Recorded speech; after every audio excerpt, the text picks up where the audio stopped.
కార్తీక మాసాన్ని పురస్కరించుకొని మనం ఎటువంటి స్నానాన్ని ఆచరణ చేసినట్లయితే గనుక మనకు ఉండేటువంటి కష్టాల నుంచి మనం బయటపడవచ్చో తెలుసుకుంటున్నాం కదా. ఆ క్రమంలో ఈ రోజున ప్రశాంతమైనటువంటి జీవనాన్ని సాగించుకోవడానికి గాను ఉపకరించేటువంటి స్నాన విధానాన్ని గురించి తెలుసుకుందాం. ఇది ఎవరైనప్పటికీ చేసుకోవచ్చు, ఎప్పటికీ చేసుకోవడానికి అనువుగా ఉండేటువంటి పరిహారం, చాలా తేలికైనటువంటి పరిహారం. రెండు లిల్లీ పూలు తీసుకొని వాటిని నీళ్ళల్లో వేసి, వీటికి రజనీగంధములని కూడా పేరు ఈ లిల్లీ పూలకి. కారణం ఏంటి? వీటి యందు సుగంధం ఎక్కువగా ఉంటుంది కనుక ఆ సుగంధం చక్కగా నీటికి పట్టేంత వరకు కూడా ఆగి ఆ తర్వాత నీటితో స్నానం చేస్తుండండి. అంటే ఏంటి? ఆ 2 లిల్లీ పూలు తీసుకోవడం, నీళ్ళలో వేయడం, ఒక 5 నిమిషాలు ఆగి ఆ నీటితో స్నానం చేయడం, ఇంతే. ఇలా చేస్తూ వచ్చినట్లయితే కనుక ఈ లిల్లీ పూలు చంద్రగ్రహ సంబంధమైన కారణం చేత మీ మనస్సు మీద అవి నేరుగా ప్రభావాన్ని చూపెట్టి మానసిక ప్రశాంతతను కలగజేస్తాయి. ఎక్కడైనా మీకు కోపం కలిగేటువంటి సందర్భాలున్నా, మీ మనస్సు నొచ్చుకునేటువంటి సందర్భాలున్నా, ఆ సమయాల్లో మీరు ఎక్కువగా రియాక్ట్ కాకుండా ప్రశాంతంగా మీరు పక్కకు తప్పుకోవడానికి కావాల్సిన ప్రజ్ఞని కలగజేస్తూ ఉంటాయి. చాలా తేలికైన పరిహారం. ఒక నెల రోజులు వరుసగా మానకుండా ఇలా చేయాలి. 2 లిల్లీ పూలు చక్కగా నీళ్ళల్లో వేసుకోవడం, వాటితోటి స్నానం చేయడం. ఎక్కువ వేయకూడదు లిల్లీ పూలు, తక్కువ వేయకూడదు, 2 లిల్లీ పూలే వేయాలి. అలా వేసినటువంటి నీటి ఏదైతే ఉందో దానితోటి స్నానం చేస్తూ రావాలి. ఇలా ఒక నెల రోజులు అయిపోయాక ఒక నెల వదిలిపెట్టి మళ్ళీ ఒక నెల రోజులు చేస్తుండండి. లిల్లీ పూలు మనకి ఎల్లవేళలా ఎప్పటికీ దొరుకుతూ ఉండేవి కనుక హాయిగా ఆనందంగా ఎవరైనప్పటికీ కూడా ఈ పరిహారాన్ని చేసుకోవచ్చు. అలానే కార్తీక మాసంలో ఈరోజు 17వ రోజు. 17వ రోజు అయినటువంటి నేటి రోజున అశ్వినీ దేవతలను పూజించాలి. అశ్వినీ దేవతల్ని పూజించినట్లయితే కనుక మన ఆరోగ్యం పదిలంగా పరిరక్షింపబడుతుంది. వీరి దేవతాలోకంలో ఉండేటువంటి వైద్యులు. ఎందుకంటే అశ్వినీ దేవతలను పూజించి ఈరోజు వీరి ప్రీతిగా ఔషధాలను దానం చేయాలి. అంటే ఆయుర్వేద సంబంధమైనటువంటి ఔషధాలు ఉంటాయి కదా, వట్టివేరు లాంటివి, వాటిని ఈ రోజున మనం దానం చేయాలి. ఇలా దానం చేయడం వలన మనకి దీర్ఘకాలికంగా ఉండేటువంటి వ్యాధులు ఏవైతే ఉన్నాయో అవి ఉపశమిస్తాయి. ఎవరైతే ఆరోగ్యవంతులైనటువంటి వారు ఉన్నారో వారి ఆరోగ్యం 10 కాలాల పాటు చక్కగా పదిలంగా సంరక్షింపబడుతుంది అని చెప్పని దీనికి ఫలశ్రుతిగా మనకి కార్తీక పురాణం తెలియజేస్తూ వస్తున్నది కనుక ఈరోజు అశ్వినీ దేవతలను పూజించాలి. అలా పూజించడం వలన మనకి చక్కటి ఆరోగ్యం చేకూరుతుంది. ఇటువంటి మరిన్ని అద్భుతమైనటువంటి అంశాలు తెలుసుకోబోయే ముందుగా మనకి సంపూర్ణమైనటువంటి సంరక్షణ కలగజేసేటువంటి నారాయణ కవచాన్ని శ్రవణం చేద్దాం, ధన్యులమవుదాం. येन गुप्तः सहस्राक्षः सवाहानरि सैनिकान् क्रीडन्निव विनिर्जित्य त्रैलोक्यं बुभुजे श्रियम् भगवं सन्ममाख्याहि वर्म नारायणात्मकं यथा ततायिनः शत्रून् येन गुप्तो जयन्मृथे। श्रीशुक उवाच वृतः पुरोहितस्त्वाष्ट्रो महेन्द्रायानुपृच्छते नारायणाख्यं वर्माहं तदिहैकमनाशृणु।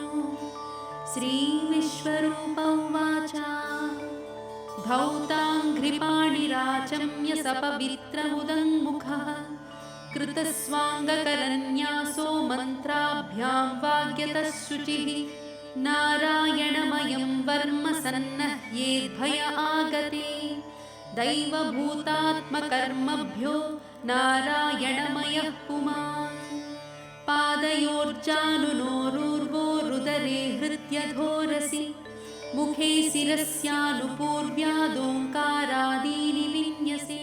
కార్తీక మాసాన్ని పురస్కరించుకొని మనం ఎటువంటి స్నానాలని ఆచరణ చేసినట్లయితే మనకు ఉండేటువంటి కష్టాల నుంచి మనం బయటపడవచ్చో తెలుసుకుంటున్నాం కదా. ఆ క్రమంలో ఈ రోజున కోర్టు కేసుల వల్ల ఎవరికైతే ఇబ్బంది కలుగుతుందో వారు కోర్టు కేసుల్లో నుంచి గాను బయటపడడానికి గాను ఉపకరించేటువంటి అద్భుతమైనటువంటి స్నాన విధానాన్ని గురించి తెలుసుకుందాం. దీనికి గాను ఉపయోగపడేటువంటివి తీర్థ స్నానములు. ఇవి సాధారణంగా ఇంట్లో చేయడానికి కొంచెం కుదరనటువంటివే. తీర్థ స్నానములు అంటే ఏమిటి? ఉదాహరణకి శ్రీశైలం ఉంది, అక్కడ కృష్ణానది ప్రవహిస్తోంది, పాతాళ గంగా అనబడేటువంటి పేరుతో. ఇది తీర్థము. ఎక్కడైతే నది క్షేత్రము ఈ రెండు కూడా కలిసి ఉంటాయో దానికి తీర్థము అని పేరు. అలానే మనం చూసుకున్నట్లయితే కనుక భద్రాచలాన్ని గమనిస్తే భద్రాచలంలో రామచంద్రమూర్తి యొక్క దేవాలయం ఉంది, అక్కడ గోదావరి నది ప్రవహిస్తోంది, అది తీర్థము. అట్లా ఉండేటువంటి తీర్థాల దగ్గరికి వెళ్ళి నెలలో ఒకసారిగా కానీ 2 నెలలకు ఒకసారిగా కానీ స్నానం చేసి అక్కడ ఉండేటువంటి దైవాన్ని కనుక శరణి వేడినట్లయితే కోర్టు కేసుల పరంగా వచ్చేటువంటి దోషాలు ఏవైతే ఉన్నాయో ఇవన్నీ కూడా మనం పోగొట్టుకొని విజయాన్ని సాధించుకోగలుగుతాం. ధర్మం మన పక్షాన ఉంటే ఖచ్చితంగా ఆ కోర్టు కేసులో మనం గెలవగలుగుతాం. అయితే మరి అంతంత దూరాలు వెళ్ళి రావాలి, ప్రతి నెల 2 నెలలకు ఒకసారి అని అన్నా కూడా కష్టమే కదండి. కొంతమందికి ఏమో వయస్సు చేత వెళ్ళడానికి కూడా కుదరదు, కొంతమందికి కార్యపరత్వం చేత వెళ్ళడానికి కుదరదు.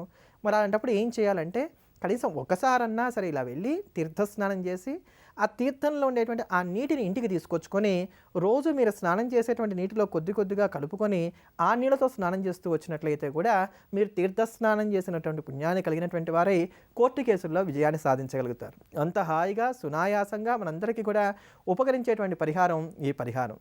అదే ప్రకారంగా మనం ప్రతిరోజు కూడా ఎటువంటి దానాన్ని చేయాలి, ఏ దేవతను ఉద్దేశించి దానం చేసినట్లయితే ఈ కార్తీక మాసంలో ఎటువంటి ఫలితాలు కలుగుతాయో తెలుసుకుంటున్నాం కదా.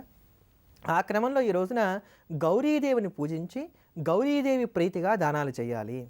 పార్వతీ అమ్మవారి స్వరూపమే అయినప్పటికీ కూడా గౌరీదేవికి ఒక ప్రత్యేకత ఉంది. తన భర్త తనను కాళీ అని సంబోధన చేసినందుకు అంటే పరమేశ్వరుడు అమ్మవారిని కాళీ అని పిలిచాట ఒక సందర్భంలో, అంటే ఓ నల్లని దానా అని అర్థం. నన్ను నల్లని దానా అని పిలుస్తారా, నేను ఎర్రగా మారి వస్తాను అని చెప్పి నా తల్లి శపథం చేసి దీర్ఘమైన తపస్సు చేసి బ్రహ్మగారిని మెప్పించి తన వర్ణాన్నంతా కూడా మార్చుకొని గౌరి అయి వచ్చినదట. అంటే అది పూర్తి తెలుపు రంగు కాదు, పూర్తి పచ్చ రంగు కాదు, అటువంటి రంగుకి గౌరవర్ణము అని పేరు. అటువంటి వర్ణంలో ప్రకాశించింది కనుక ఆ తల్లికి గౌరీ అని పేరు. అంటే భర్తకు అనుకూలంగా ఎప్పుడు ఎలా మెలగాలో అలా ఉండేటువంటి పతివ్రతా లక్షణాలన్నీ కూడా కలిగినటువంటి స్వరూపానికి గౌరీ అని పేరు. అటువంటి ఆ గౌరీదేవిని ఈ రోజున మనం పూజ చేసి గౌరీదేవి ప్రీతిగా పులిహోరను అట్లను 1 కేజీ పావుకి తక్కువ కాకుండా బెల్లాన్ని దానం చేయాలి. పులిహోర అట్లు 1 కేజీ పావుకి తక్కువ కాకుండా బెల్లాన్ని దానం చేయాలి. ఇలా దానం చేయడం వలన ముత్తైదువులైనటువంటి వారందరికీ కూడా అఖండమైనటువంటి సౌభాగ్యం కలుగుతుంది అని చెప్పని మనకి కార్తీక పురాణం తెలియజేస్తోంది. ఇటువంటి మరిన్ని భవ్యమైనటువంటి అంశాల గురించి తెలుసుకోబోయే ముందుగా మనందరికీ కూడా సమస్తమైనటువంటి మనోరథాలను కూడా ఈడేర్చేటువంటిది, అంటే మన మనస్సులో ఉండేటువంటి కోరికలన్నీ కూడా తీర్చేటువంటిది, మానసిక ప్రశాంతతను కలిగించేటువంటిది అయినటువంటి బాబావారి యొక్క సేజ్ హారతిని శ్రవణం చేద్దాం, ధన్యులమవుదాం. श्री सच्चिदानंद सद्गुरु साईनाथ महाराज की जय. ओवाळू आरती माझ्या सद्गुरुनाथा, माझ्या साईनाथा. वाचाही तत्वांचा दीप लाविला आता. निर्गुणाची स्थिती कैसी आकारा आली, बाबा आकारा आली. सर्वा घटी भरून उरली साई माऊली. ओवाळू आरती माझ्या सद्गुरुनाथा, माझ्या साईनाथा. आचाही तत्वांचा दीप लाविला आता. रजतम सत्व तिघे माया प्रसवले, बाबा माया प्रसवले. मायेची या पोटी कैसे माया उद्भवली. ओवाळू आरती माझ्या सद्गुरुनाथा, माझ्या साईनाथा. पाचाही तत्वांचा दीप लाविला आता. सप्त सागरी कैसा खेळ मांडिला, बाबा खेळ मांडिला. खेळोनी या खेळ अवघा विस्तार केला. ओवाळू आरती माझ्या सद्गुरुनाथा, माझ्या साईनाथा.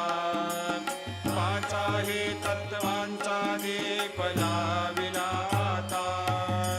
ब्रह्मांडीची रचना कैसे दाखविली डोळा, बाबा दाखविली डोळा. तुका म्हणे माझा स्वामी कृपाळू भोळा. ओवाळू आरती माझ्या सद्गुरुनाथा, माझ्या साईनाथा. पाचाही तत्वांचा दीप